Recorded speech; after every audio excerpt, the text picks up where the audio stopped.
എല്ലാവർക്കും നമസ്കാരം. If you can dream it you can have it. ഇത് നമ്മളെല്ലാവരും കേട്ടിട്ടുള്ള കാര്യമാണല്ലേ. ബോബ് പ്രോക്ടർ എപ്പോഴും പറയുന്ന കാര്യമാണ്, if you can see it in your mind you can hold it in your hand. ഈ ഒരു കാര്യം, എന്തെങ്കിലും ഒരു കാര്യം നിങ്ങൾ നിങ്ങളുടെ മൈൻഡിൽ കണ്ടു കഴിഞ്ഞോ അത് നിങ്ങൾക്ക് നിങ്ങളുടെ ഹാൻഡിൽ നേടാനായിട്ട് പറ്റും എന്നുള്ളത്. ഇന്ന് ഈ ലോകത്ത് കാണുന്ന ഏതൊരു കാര്യവും അങ്ങനെ തന്നെയാണ് ഉണ്ടായിട്ടുള്ളത് അല്ലേ. എഡിസൺ ബൾബ് കണ്ടുപിടിച്ചപ്പോഴും ഇവിടെ നിന്ന് ഈ ബൾബ് എന്ന് പറഞ്ഞ ഒരു കാര്യം അവർക്ക് അറിയില്ല. പക്ഷേ അദ്ദേഹത്തിൻ്റെ ആ മനസ്സിൽ തോന്നിയ ഒരു ഐഡിയ അദ്ദേഹം അത് പ്രാക്ടിക്കലാക്കി ചെയ്ത് ബൾബ് എന്ന് പറഞ്ഞൊരു സംഭവം ഈ വേൾഡിനെ ആള് ലൈറ്റ് എന്ന് പറഞ്ഞ ഒരു കാര്യം കൊടുക്കുകയാണ് ചെയ്തിട്ടുള്ളത്. റൈറ്റ് ബ്രദേഴ്സ് ചെയ്തിട്ടുള്ളത് പറക്കണമെന്ന് ആഗ്രഹം തോന്നി, അവരത് ആ ഒരു ഡ്രീമിനെ അവർ യാഥാർത്ഥ്യമാക്കാൻ നോക്കി, അവരത് ഫിസിക്കലി ഇംപ്ലിമെൻ്റ് ചെയ്തു. അങ്ങനെ എല്ലാ കാര്യവും, ഈ ലോകത്ത് നടക്കുന്ന ഏതൊരു കാര്യം അല്ലെങ്കിൽ ഈ ലോകത്ത് സംഭവിച്ചിട്ടുള്ള ഏതൊരു കാര്യവും എല്ലാവരുടെയും മനസ്സിലായിരിക്കും ആദ്യം വന്നിട്ടുള്ളത്. അതെങ്ങനെയാണ് നമുക്ക് കിട്ടുക? ആ ഒരു വൈബ്രേഷൻ അല്ലെ, ആ ഒരു സാധനത്തിൻ്റെ വൈബ്രേഷനിലേക്ക് നമ്മുടെ വൈബ്രേഷൻ എത്തുമ്പോഴാണ് ആ കാര്യം അട്രാക്ട് ചെയ്ത് വരിക. ഈ ഒരു കാര്യം നമ്മൾ ഈ ചാനലിൻ്റെ ഫസ്റ്റ് തുടക്കത്തിലൊക്കെ പറഞ്ഞിട്ടുണ്ട്. ലോ ഓഫ് വൈബ്രേഷൻ എന്ന് പറയുന്നത് നിങ്ങളൊന്ന് ടൈപ്പ് ചെയ്ത് കൊടുത്താൽ അല്ലെങ്കിൽ ഈ ചാനലിൽ പോയി നോക്കിക്കഴിഞ്ഞാൽ ലോ ഓഫ് വൈബ്രേഷനെ പറ്റി വളരെ ഡീറ്റെയിൽ ആയിട്ട് നമ്മൾ പറഞ്ഞു വെച്ചിട്ടുണ്ട്. അപ്പോൾ എന്തൊരു കാര്യത്തിന് ഈ ലോകത്ത് നടക്കുന്ന അല്ലെങ്കിൽ ഈ ലോകത്തുള്ള ലിവിങ് ആയിക്കോട്ടെ നോൺ ലിവിങ് തിങ്സ് ആയിക്കോട്ടെ എല്ലാം വൈബ്രേഷൻ ഉണ്ട് എന്നുള്ളതാണ്. അത് മാത്രമല്ല, അതെല്ലാം ഒരു കൃത്യമായ ഫ്രീക്വൻസി തരുന്നുണ്ട്. ഒരു കാറ്, നിങ്ങൾക്ക് ഇഷ്ടപ്പെട്ട കാർ ഉണ്ടെങ്കിൽ ആ കാറിനൊരു പ്രത്യേക ഫ്രീക്വൻസി ഉണ്ട്. ആ ഫ്രീക്വൻസിയിലേക്ക് നമ്മളും കൂടെ എത്തുമ്പോൾ അത് നമ്മളിലേക്ക് അട്രാക്റ്റായി ലോ ഓഫ് അട്രാക്ഷൻ എന്ന് പറയുന്ന ഒരു സംഭവം നടക്കുന്നുണ്ട്. അപ്പോൾ നമ്മുടെ ഡ്രീംസ് എന്തോ ആയിക്കോട്ടെ, ചെറുതോ വലുതോ ആയിക്കോട്ടെ, അത് നടക്കണമെങ്കിൽ നമ്മൾ ഈ പറയുന്ന വൈബ്രേഷനിലേക്ക് എത്തുക എന്നുള്ളതാണ്. അതാണ് ലോ ഓഫ് വൈബ്രേഷൻ. അതാണ് ഈ ലോകത്തിലെ ഏറ്റവും പ്രധാനപ്പെട്ട ലോ എന്നുള്ളത്, ഫസ്റ്റ് ലോ എന്ന് പറഞ്ഞു കഴിഞ്ഞാൽ. ഈ പ്രകൃതിയിൽ സംഭവിക്കുന്ന ഈ ഒരു കാര്യത്തിന് യാതൊരു വക മാറ്റമില്ല. മാറ്റം വരണത് ഓരോരുത്തർ ചിന്തിക്കുന്ന രീതിയിലാണ്. നമ്മൾ പറയില്ലേ, കുന്നോളം ആഗ്രഹിക്കും എന്നാലാണ് കുന്നിക്കുരുവോളം കിട്ടുള്ളൂ എന്ന് പറയും അല്ലേ. പക്ഷേ കുന്നോളം ആഗ്രഹിച്ചു കഴിഞ്ഞാൽ കുന്നോളം തന്നെ കിട്ടും. പ്രശ്നം വരണത് എവിടെയെന്ന് വെച്ച് കഴിഞ്ഞാൽ, കുന്നോളം ആഗ്രഹിച്ചു കഴിഞ്ഞാൽ നമ്മുടെ മനസ്സിൽ എന്നാൽ കുന്നിക്കുരു എങ്കിലും കിട്ടുമല്ലോ എന്ന് നമ്മൾ വിചാരിക്കും. അപ്പം എന്താണ്, കുന്നിക്കുരു മാത്രമേ കിട്ടുള്ളൂ. കുന്നോളം ആഗ്രഹിച്ചു കഴിഞ്ഞാൽ കുന്ന് തന്നെ കിട്ടും എന്ന് ഉറച്ചു വിശ്വസിക്കുന്നവരും അതിനു വേണ്ടി പ്രയത്നിക്കുന്നവരാണെങ്കിൽ കുന്ന് തന്നെ കിട്ടും. അവിടെ കുന്നിക്കുരു എന്ന് പറഞ്ഞൊരു കാര്യത്തിന് സ്ഥാനം വരില്ല. നമ്മുടെ ആ ഒരു ചിന്താഗതി മാറുമ്പോഴാണ് ബിഗ് ഡ്രീം വെച്ച് കഴിഞ്ഞാൽ എനിക്ക് ബിഗ് ഡ്രീം തന്നെ കിട്ടും എന്ന് നമ്മൾ വിശ്വസിക്കാത്തോടത്തോളം കാലം ആ ബിഗ് ഡ്രീം നമുക്ക് കിട്ടില്ല. ആ ഒരു ഫ്രീക്വൻസിയിൽ നമ്മൾ എത്താൻ പോണില്ല. നിങ്ങൾ എത്രയൊക്കെ ഡ്രീം ചെയ്താലും ആ ഒരു ബിഗ് ഡ്രീം എന്ന് പറയുന്നത്, പ്രോക്ടർ പറയുന്ന ഒരു കാര്യമുണ്ട്, നമ്മളെപ്പോഴും ചെറിയ ഡ്രീം വയ്ക്കണ്ട.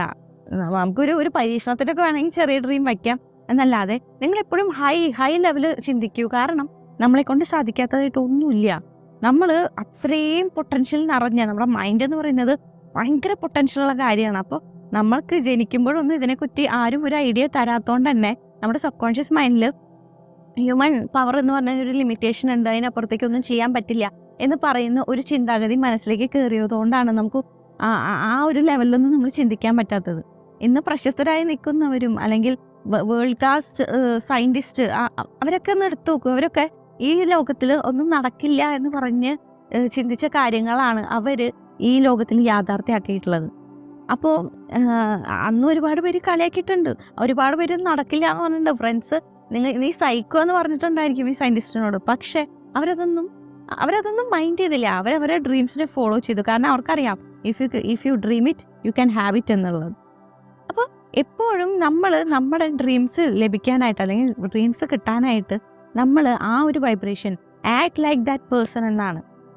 ഇപ്പം നിങ്ങൾക്ക് എന്തെങ്കിലും ഒരു ഡ്രീം, നിങ്ങൾക്കിപ്പോൾ ഒരു സിനിമാ നടനാവണം അല്ലെങ്കിൽ സിനിമാ നടി ആവണമെന്നുണ്ടെങ്കിൽ നിങ്ങൾ എങ്ങനെയായിരിക്കും നിങ്ങളുടെ ഒരു ഡേ സ്റ്റാർട്ട് ചെയ്യുന്നത്? നിങ്ങൾ ഹെൽത്ത് വൈസ് നിങ്ങൾ നന്നായി നോക്കും, ഭംഗിയൊക്കെ നോക്കുമായിരിക്കും അല്ലേ. നിങ്ങൾ ഡ്രസ്സ് ചെയ്യുന്ന രീതി നോക്കും, ഒരു ഷെയ്ക്കൻഡ് കൊടുക്കുന്നത്, ഒരാളോട് സംസാരിക്കുന്നത്, കോൺഫിഡൻ്റ് ആയിട്ട് ഒരുപാട് പേര് നിങ്ങൾക്ക് അഭിമുഖീകരിക്കേണ്ടി വരും. അപ്പോൾ അതൊക്കെ നിങ്ങൾക്കൊന്ന് പ്രാക്ടീസ് ചെയ്യാം.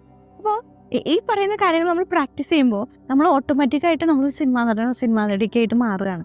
അങ്ങനെ ചെയ്താണ് ഇപ്പോൾ സിനിമാ നടി എന്ന് പറഞ്ഞാൽ ഞാനൊരു ഉദാഹരണം പറഞ്ഞതാണ്. പക്ഷേ ഏതൊരു ജോബും അല്ലെങ്കിൽ ഏതൊരു കാര്യവും നിങ്ങൾ ഫോളോ ചെയ്യേണ്ടത് ഈ ഒരു രീതിയാണ്. Act like that person. ആ ഒരു കാര്യം വന്നിട്ടില്ലായിരിക്കും, പക്ഷെ നമ്മൾ അതുപോലെ ആക്ട് ചെയ്യാൻ തുടങ്ങിക്കഴിഞ്ഞാൽ യൂണിവേഴ്സ് നമ്മൾ ആരാണോ ആ ഒരു കാര്യം നമുക്ക് തരും. നമ്മൾ എങ്ങനെയാണോ ബിഹേവ് ചെയ്യുന്നത് ആ ഒരു കാര്യം, ആ ഒരു ഫീലിങ്സ് നമുക്ക് കൊണ്ടുതരും. ആ ഒരു ഫീലിംഗ് വന്നു കഴിഞ്ഞാൽ പിന്നെ യൂണിവേഴ്സിന് വേറെ വഴിയില്ല. കാരണം അത് ലോ ആണ്, യൂണിവേഴ്സിലെ ലോ ആണ്. നിങ്ങൾ ആത്മാർത്ഥമായി ആഗ്രഹിച്ച് ആ ഫീലിങ്സ് നിങ്ങൾ യൂണിവേഴ്സിന് കൊടുത്തു കഴിഞ്ഞാൽ അത് തിരിച്ചു തരാതെ ഇരിക്കാൻ യൂണിവേഴ്സിന് വേറെ വഴിയില്ല. കാരണം അത് നമ്മൾ ഏതൊരു ലോ പഠിക്കുന്ന പോലെയും ഈ യൂണിവേഴ്സിൻ്റെ ലോ തന്നെയാണത്. അപ്പോൾ ഇതിൽ യാതൊരു മാറ്റമില്ല. മാറ്റം വരുന്നത് ഞാൻ നേരത്തെ പറഞ്ഞ പോലെ നമ്മുടെ ചിന്തകൾക്കാണ്. അപ്പോൾ നിങ്ങളുടെ ഡ്രീം എന്തോ ആയിക്കോട്ടെ, അത് നിങ്ങളുടെ കയ്യിൽ നിങ്ങൾക്ക് കിട്ടും. ഒരു വീടാവട്ടെ, ഒരു ജോലി ആവട്ടെ, ഒരു കല്യാണമാവട്ടെ, കുട്ടിയാവട്ടെ, എന്താണോ നിങ്ങളുടെ ഡ്രീം, ആ ഡ്രീം ഈ യൂണിവേഴ്സിൽ ഓൾറെഡി ഉണ്ട്. ആ സാധനം നിങ്ങളുടെ കയ്യിലേക്ക് എത്തണമെന്നുണ്ടെങ്കിൽ നിങ്ങൾ ആ ഫ്രീക്വൻസിയിൽ എത്തുക എന്നുള്ളതാണ്. ഞാൻ നേരത്തെ പറഞ്ഞ പോലെ ഈ ലോ വൈബ്രേഷൻ എന്ന് പറയുമ്പോൾ നിങ്ങൾക്ക് ഡൗട്ട് ഉണ്ടെങ്കിൽ തീർച്ചയായും നിങ്ങൾ ആ ഒരു വീഡിയോ പോയി നോക്കണം. എങ്കിൽ മാത്രമാണ് നിങ്ങൾക്ക് ഈ ഒരു കാര്യം ഞാൻ പറയണത് നിങ്ങൾക്ക് കൂടുതൽ വ്യക്തത വരുള്ളൂ. ഓക്കെ, അപ്പോൾ എല്ലാവരും അവരവരുടെ ഡ്രീം ഫോളോ ചെയ്യുക. നിങ്ങൾക്കുള്ളതാണ് നിങ്ങളുടെ ഡ്രീം, നിങ്ങളുടെ ബേബിയാണ് നിങ്ങളുടെ ഡ്രീം. ആ ഡ്രീം നിങ്ങളുടെ കയ്യിൽ വന്ന് ചേരുക തന്നെ ചെയ്യും. ഓക്കെ, അപ്പോൾ എല്ലാവർക്കും ഈ വീഡിയോ ഇഷ്ടപ്പെട്ടു എന്ന് വിചാരിക്കുന്നു. അടുത്ത വീഡിയോ തരാം. This is your Shimana signing of.